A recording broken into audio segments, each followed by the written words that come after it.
Hi friends, പുതിയൊരു വീഡിയോയിലേക്ക് എല്ലാവർക്കും സ്വാഗതം. എല്ലാവരും സുഖമായിട്ട് സേഫായിട്ട് ഇരിക്കുകയെന്ന് വിശ്വസിക്കുന്നു. അപ്പോൾ ഇന്നത്തെ നമ്മുടെ വീഡിയോ പതിവ് പോലെ ടിപ്സ് ആൻഡ് ട്രിക്സിൻ്റെ തന്നെയാണ്.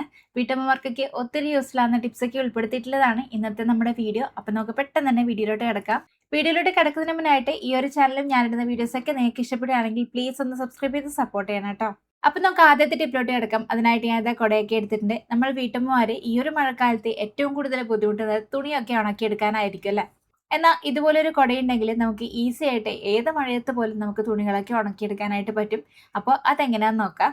അതിനായിട്ട് നമുക്ക് ആദ്യം ഈ ഒരു കുടയൊന്ന് തൂക്കിയിട്ട് കൊടുക്കണം. ഇതുപോലെ വീടിന്റെ ഉൾഭാഗത്തായിട്ട് ഏതെങ്കിലും ഒരു ഹൂക്കിന്റെ മുകളിലായിട്ട് ഇതുപോലെ കയറ് കെട്ടിയതിന് ശേഷം ഈ ഒരു കുട തൂക്കിയിട്ട് കൊടുക്കാവുന്നതാണ്. ഇനി നമുക്ക് ഈ ഒരു കുടയൊന്ന് തുറന്നു വെച്ച് കൊടുക്കാം. അങ്ങനെ ഞാൻ എന്താ തുറന്നു വെച്ച് കൊടുത്തിട്ടുണ്ട്. ഇനി ഇതിന്റെ മുകളിലായിട്ട് നമുക്ക് ഉണങ്ങാനുള്ള തുണികളൊക്കെ ഇട്ട് കൊടുക്കാവുന്നതാണ്. പിന്നെ കുട്ടികളുള്ള വീടൊക്കെ ആണെങ്കിൽ നമ്മുടെ മഴക്കാലത്ത് കുട്ടികളുടെ ഡ്രസ്സൊക്കെയാണ് ഉണങ്ങാനായിട്ട് ഭയങ്കര ബുദ്ധിമുട്ടല്ലേ. അത്രയും ഡ്രസ്സ് നമുക്ക് അലക്കാനായിട്ടും ഉണ്ടാവും. അപ്പൊ അങ്ങനെ അവരുടെ ചെറിയ ചെറിയ ഡ്രസ്സൊക്കെ നമുക്ക് ഇതിലോട്ടിട്ട് ഉണക്കിയെടുക്കാവുന്നതാണ്.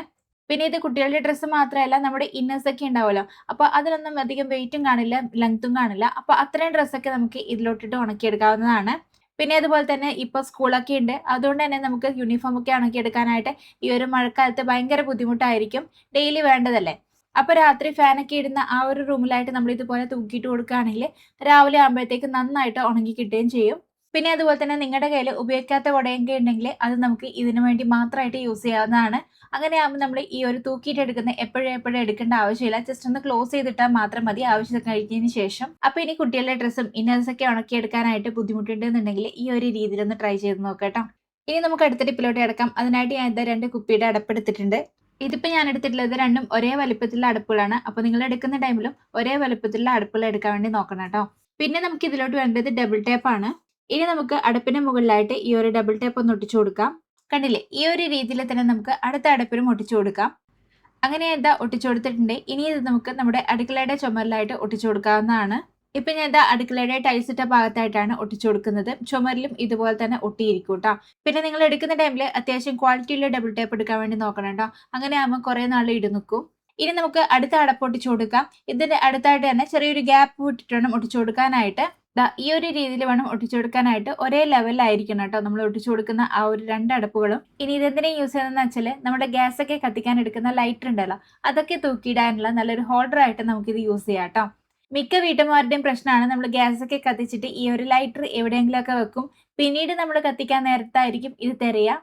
അപ്പോൾ ഇങ്ങനെ നമ്മൾ ചെയ്യുകയാണെങ്കിൽ ആ ഒരു പ്രശ്നം ഒഴിവാക്കാനായിട്ട് പറ്റും. തിരഞ്ഞെടുക്കേണ്ട ആവശ്യമില്ല. ഈ ഒരു ഹോൾഡറിൽ മാത്രം നമ്മൾ ചെക്ക് ചെയ്താൽ മതി. അപ്പൊ ഇനി കുപ്പിയുടെ അടപ്പൊക്കെ കിട്ടുകയാണെങ്കിൽ ഇതുപോലെ ഗ്യാസ് സ്റ്റോവിന് തൊട്ടടുത്തായിട്ട് നമ്മൾ ഈ ഒരു രീതിയിൽ ഒട്ടിച്ചു കൊടുക്കുകയാണെങ്കിൽ നമുക്ക് ഇതുപോലെ ലൈറ്ററൊക്കെ തൂക്കിയിടാനായിട്ട് എളുപ്പമായിരിക്കും. നമുക്ക് ഉപയോഗിക്കാനും എളുപ്പമായിരിക്കും കേട്ടോ. അപ്പൊ ഒന്ന് ട്രൈ ചെയ്ത് നോക്കുക. അടുത്ത ടിപ്പിലോട്ട് കിടക്കാം. അതിനായിട്ട് ഞാൻ ചകിരിയൊക്കെ എടുത്തിട്ടുണ്ട്. നമ്മുടെ മിക്കവരുടെയും വീട്ടിൽ ഇതുപോലെ ചകിരിയൊക്കെ കാണുമല്ലേ.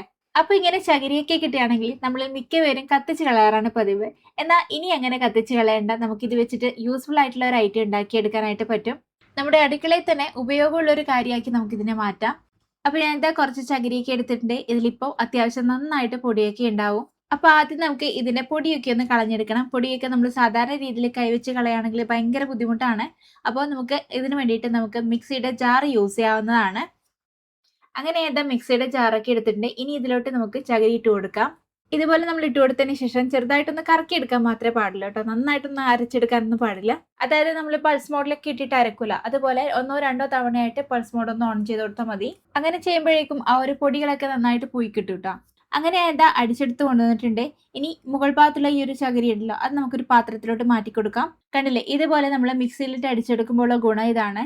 ആ ഒരു ചകിരിയുടെ ഭാഗം മാത്രം മുകളിലോട്ട് പൊങ്ങിക്കിടക്കും. പിന്നെ ചകിരിച്ചോറ് അടിഭാഗത്തും ഉണ്ടാവും കേട്ടോ. അപ്പൊ നമുക്ക് എടുക്കാനായിട്ട് എളുപ്പമായിരിക്കും. ഇനി ഈ ഒരു ചകിരിയുടെ പൊടി ചെടിയൊക്കെ നടാനായിട്ടും ചെടിയുടെ കടക്കിലൊക്കെ ആയിട്ട് നമുക്ക് ഇത് ഇട്ട് കൊടുക്കാം. വേനൽക്കാലത്തൊക്കെ ചകിരിയുടെ പൊടി ചെടിയുടെ കടക്കിലായിട്ട് ഇട്ട് കൊടുക്കുകയാണെങ്കിൽ ആ ഒരു മണ്ണിന്റെ ഈർപ്പം നിലനിർത്താനായിട്ട് അത് ബെസ്റ്റാണ്. അപ്പോൾ ഇതിലോട്ട് നമുക്ക് ആവശ്യമുള്ളത് ഈ ഒരു ചകിരിയാണ്. ചകിരി നന്നായിട്ട് നമുക്കൊന്നുകൂടി ഒന്ന് ക്ലീൻ ചെയ്തെടുക്കാം. ഇനി ഇതുപോലെ കൈവച്ചിട്ട് ഒന്ന് ആക്കി കൊടുക്കുമ്പോൾ തന്നെ ആ ഒരു പൊടിയൊക്കെ നന്നായിട്ട് താഴോട്ടേക്ക് പോയിക്കോളും.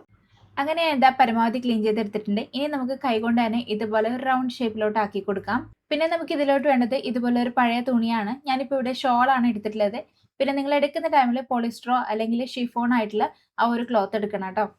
നമ്മുടെയൊക്കെ മിക്ക ചുരിദാറിന്റെ ഷോളൊക്കെ ഷിഫോൺ ആയിരിക്കും. അപ്പൊ അതൊക്കെ നമുക്ക് ഈ ഒരു കാര്യത്തിന് വേണ്ടി യൂസ് ചെയ്യാവുന്നതാണ്. പഴയതൊക്കെ ആവുമ്പോൾ നമ്മൾ കത്തിച്ച് കളയാറില്ലേ പതിവ്. അപ്പൊ നമുക്ക് ഈ ഒരു കാര്യത്തിന് വേണ്ടി യൂസ് ചെയ്യാം. ഈ ഒരു ഷോള് നമുക്ക് മുഴുവനായിട്ട് ആവശ്യമില്ല. ചെറിയൊരു പീസ് നമുക്ക് ഇതിൽ നിന്ന് കട്ട് ചെയ്തെടുക്കാം. അപ്പൊ ഞാൻ ഇതിൽ നിന്ന് സ്ക്വയർ ഷേപ്പിൽ ചെറിയൊരു പീസ് ഒന്ന് കട്ട് ചെയ്തെടുക്കുകയാണ്. പിന്നെ കോട്ടന്റെ തുണികളൊന്നും നമ്മൾ ഈ ഒരു കാര്യത്തിന് വേണ്ടി യൂസ് ചെയ്യാൻ പാടില്ല കേട്ടോ. ഷിഫോണോ അല്ലെങ്കിൽ പോളിസ്റ്ററൊക്കെ പോലുള്ള തുണികളൊക്കെ ഉണ്ടാവല്ലോ, ആ ഒരു തുണികൾ മാത്രമേ നമുക്ക് ഈ ഒരു കാര്യത്തിന് വേണ്ടി യൂസ് ചെയ്യാൻ എടുക്കാൻ പാടുള്ളൂ. അങ്ങനെ കട്ട് ചെയ്തെടുത്തിട്ടുണ്ട്. ഇനി ഇതിന്റെ സെന്റർ ഭാഗത്തായിട്ട് നമ്മൾ ക്ലീൻ ചെയ്ത് മാറ്റി വെച്ച ആ ഒരു ചകിരി ഉണ്ടായിരുന്നല്ലോ, അത് നമുക്ക് വെച്ച് കൊടുക്കാം. ഇനി ഇതിന്റെ എല്ലാ സൈഡിൽ നിന്നും ഇതുപോലെ തുണിയൊന്ന് ചുരുട്ടിയെടുത്തതിന് ശേഷം ആ ഒരു തുണിയുടെ ഭാഗം കൊണ്ട് തന്നെ നമുക്ക് ഇതുപോലെ ഒന്ന് കെട്ടിക്കൊടുക്കാം. ഒരു കിഴിയൊക്കെ കിട്ടില്ലേ, ആ ഒരു രീതിയിൽ കേട്ടോ. പിന്നെ അഴിയാത്ത രീതിയിലൊന്നും കെട്ടേണ്ട ആവശ്യമില്ല. ഇത് നമ്മൾ കട്ട് ചെയ്ത് കൊടുക്കും. പിന്നെ അതുപോലെ തന്നെ ചകിരി നിൽക്കുന്ന ഭാഗം ഒത്തിരി അങ്ങോട്ട് ടൈറ്റ് ആകാൻ പാടില്ല, അത്യാവശ്യം ലൂസ് വേണം കേട്ടോ. ഇനി നമ്മൾ കട്ട് ചെയ്തിട്ടുണ്ടായിരുന്നില്ല, ആ ഒരു ഭാഗം കൈവച്ചിട്ട് ഇതുപോലെ ഒന്ന് ചെയ്ത് പിടിച്ചതിന് ശേഷം അതിന്റെ തൊട്ട് മുകൾ ഭാഗത്തായിട്ട് ഞാൻ ഇതുപോലെ ഒന്ന് കട്ട് ചെയ്ത് മാറ്റുകയാണ്. ഇനി ഈ ഒരു ഭാഗത്തായിട്ട് നമുക്കൊന്ന് തുന്നി കൊടുക്കാം. അപ്പൊ ഞാൻ സൂചിയിൽ നൂല് കോർത്തെടുത്തിട്ടുണ്ട്. പിന്നെ നൂലെടുക്കുന്ന ടൈമിൽ അത്യാവശ്യം കട്ടിയിൽ വേണം എടുക്കാനായിട്ട്. ഒരു 3-4 ലെയർ ആക്കിയിട്ട് നൂലെടുക്കണം കേട്ടോ. ഇനി നമുക്ക് ഈ ഒരു കട്ട് ചെയ്ത ഭാഗത്തായിട്ട് ആദ്യം ഒന്ന് തുന്നിക്കൊടുക്കാം. ഇല്ലാന്നുണ്ടെങ്കിൽ അത് പെട്ടെന്ന് അഴിഞ്ഞു പോരും കേട്ടോ. ഇനി ഇതിന്റെ ഉൾഭാഗത്തുള്ള ചകിരി കറക്റ്റ് ആയിട്ട് ഇരിക്കാനായിട്ട് ഞാൻ സെന്റർ ഭാഗത്ത് നിന്ന് ഇതുപോലെ ഒന്ന് തുന്നി കൊടുക്കുകയാണ്. അതിനുശേഷം ഈ ഒരു സൈഡ് ഭാഗത്ത് നിന്ന് സൂചി ഒന്ന് പുറത്തേക്ക് എടുത്തതിന് ശേഷം ഈ ഒരു സെന്റർ ഭാഗത്ത് കൊണ്ടുവന്നിട്ട് ഒന്ന് കുത്തിയിറക്കി കൊടുക്കാം. ഇതേ രീതിയിൽ തന്നെ നമുക്ക് ഈ ഒരു ഭാഗം ഫുള്ളായിട്ട് ചെയ്തെടുക്കാം. ചെറിയൊരു ഗ്യാപ്പ് വിട്ട് തുന്നിക്കൊടുത്താൽ മതി. ഇതുപോലെ തുന്നിക്കൊടുക്കുന്ന ടൈമിൽ ആ ഒരു ചകിരി കറക്റ്റ് ആയിട്ട് ഇരുന്നോളും. പിന്നെ അത് മാത്രമല്ല പെട്ടെന്നൊന്നും ചീത്തയായി പോവുകയില്ല കേട്ടോ. അപ്പൊ ഞാൻ ഇത് വേഗം ഒന്ന് തുന്നിയെടുത്ത് കൊണ്ടുവരാം. ഈ ഒരു രീതിയിൽ തന്നെ നമുക്ക് ഈ ഒരു റൗണ്ട് ഫുള്ളായിട്ട് തുന്നിയെടുക്കണം. അങ്ങനെ ഞാൻ തുന്നിയെടുത്ത് കൊണ്ടുവന്നിട്ടുണ്ട്. ഇനി ഇതെന്തിനാ യൂസ് ചെയ്യുന്നതെന്ന് വെച്ചാൽ നല്ലൊരു സ്ക്രബ്ബർ ആയിട്ട് നമുക്ക് ഇത് യൂസ് ചെയ്യാം കേട്ടോ. കുളിക്കുമ്പോൾ സോപ്പൊക്കെ തേക്കാനായിട്ട് നമുക്ക് ഈ ഒരു രീതിയിൽ യൂസ് ചെയ്യാവുന്നതാണ്. പണ്ടൊക്കെ നമ്മൾ കുളിക്കാനായിട്ട് ചകിരിയൊക്കെ യൂസ് ചെയ്യാറുണ്ട്. അങ്ങനെ നമ്മൾ യൂസ് ചെയ്യുന്ന ടൈമിൽ ആ ഒരു ചകിരിയുടെ നാരൊക്കെ കൊണ്ടിട്ട് മേലൊക്കെ പോറാനുള്ള സാധ്യത കൂടുതലാണ്. അപ്പൊ ഇതുപോലെ ഈ തുണിയിലാക്കിയിട്ട് നമ്മൾ യൂസ് ചെയ്യുകയാണെങ്കിൽ ആ ഒരു പ്രശ്നം വരുന്നില്ല. നമ്മളൊരു പാഡായിട്ട് നമുക്കിത് യൂസ് ചെയ്യാം കേട്ടോ. ഈ ഒരു രീതിയിൽ നമ്മൾ തയ്യാറാക്കുകയാണെങ്കിൽ കുട്ടികൾക്ക് പോലും കുളിക്കുന്ന ടൈമിലൊക്കെ യൂസ് ചെയ്യാവുന്നതാണ്. അങ്ങനെ ശരീരത്തിൽ പോറുന്ന പ്രശ്നമൊന്നും ഉണ്ടാവില്ല കേട്ടോ. പിന്നെ ഈ ഒരു സംഭവം തന്നെ നമുക്ക് വേറൊരു രീതിയിൽ യൂസ് ചെയ്യാം. നമ്മുടെ അടുക്കളയിൽ നമുക്ക് ഇത് യൂസ് ചെയ്യാവുന്നതാണ്. ഇതുപോലെ നമ്മൾ എടുക്കുന്ന ലിക്വിഡിലോട്ടൊന്ന് മുക്കിയതിന് ശേഷം ഈ ഒരു രീതിയിൽ നമുക്ക് സാധാരണ സ്പോഞ്ചൊക്കെ യൂസ് ചെയ്തിട്ട് നമ്മൾ പാത്രം കഴുകുന്ന രീതിയിൽ തന്നെ നമുക്ക് കഴുകിയെടുക്കാവുന്നതാണ്. പെട്ടെന്നൊന്നും ചീത്തയായി പോവുകയില്ല.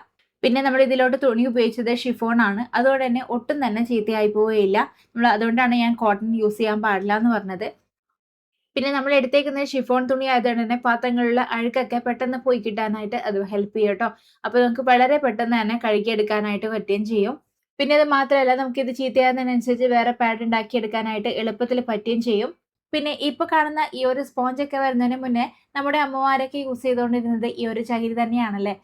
അങ്ങനെ ചകിരി ഉപയോഗിക്കുമ്പോൾ മെയിൻ ആയിട്ടുള്ള പ്രശ്നം എന്താണെന്ന് വെച്ചാൽ ആ ഒരു ചകിരിയുടെ പൊടി നമ്മുടെ സിങ്ക് ഏരിയയിലും പാത്രങ്ങളിലൊക്കെ ആവും. അപ്പോൾ ആ ഒരു പ്രശ്നമാണ് മെയിനായിട്ട് നമ്മൾ ചകിരി ഉപയോഗിക്കാതിരിക്കാനുള്ള കാരണം തന്നെ അല്ലേ. അപ്പോൾ ഇതുപോലെ ഷിഫോണിലെ തുണിയിലൊന്ന് കവർ ചെയ്തിട്ട് നമ്മൾ ഉപയോഗിക്കുകയാണെങ്കിൽ ആ ഒരു പ്രശ്നം ഇല്ലാണ്ടിരിക്കും കേട്ടോ. അപ്പോൾ ഒന്ന് ട്രൈ ചെയ്ത് നോക്കൂ. അപ്പോൾ വീട്ടിലുള്ള ചകിരി ഒന്നും കത്തിച്ച് കളയാതെ ഈ ഒരു രീതിയിലൊന്ന് തയ്യാറാക്കി നോക്കുക കേട്ടോ. അപ്പോൾ ഇതുപോലെ എക്കോ ഫ്രണ്ട്ലി ആയിട്ടുള്ള പാത്രം കഴുകാനുള്ള പാഡും പിന്നെ അതുപോലെ തന്നെ കുളിക്കാനുള്ള പാഡൊക്കെ നമുക്ക് വീട്ടിൽ തന്നെ തയ്യാറാക്കി എടുക്കാം. അപ്പോൾ ഇന്നത്തെ നമ്മുടെ വീഡിയോ ഇത്രയൊക്കെയുള്ളൂ. വീഡിയോ എല്ലാവർക്കും ഇഷ്ടപ്പെട്ടു എന്നായിരുന്നു. വീഡിയോസ് എല്ലാം തോന്നിയിട്ടുണ്ടെങ്കിൽ നിങ്ങളുടെ ഫാമിലീസിനും ഫ്രണ്ട്സിനൊക്കെ ഒന്ന് ഷെയർ ചെയ്ത് കൊടുക്കണം. പിന്നെ അതുപോലെ തന്നെ ഈ ഒരു ചാനൽ ഞാനിടുന്ന വീഡിയോസൊക്കെ നിങ്ങൾക്ക് ഇഷ്ടപ്പെടുകയാണെങ്കിൽ പ്ലീസ് ഒന്ന് സബ്സ്ക്രൈബ് ചെയ്ത് സപ്പോർട്ട് ചെയ്യണം കേട്ടോ. അപ്പോൾ പുതിയൊരു വീഡിയോ ആയിട്ട് വീണ്ടും കാണാം. Till then take care. By.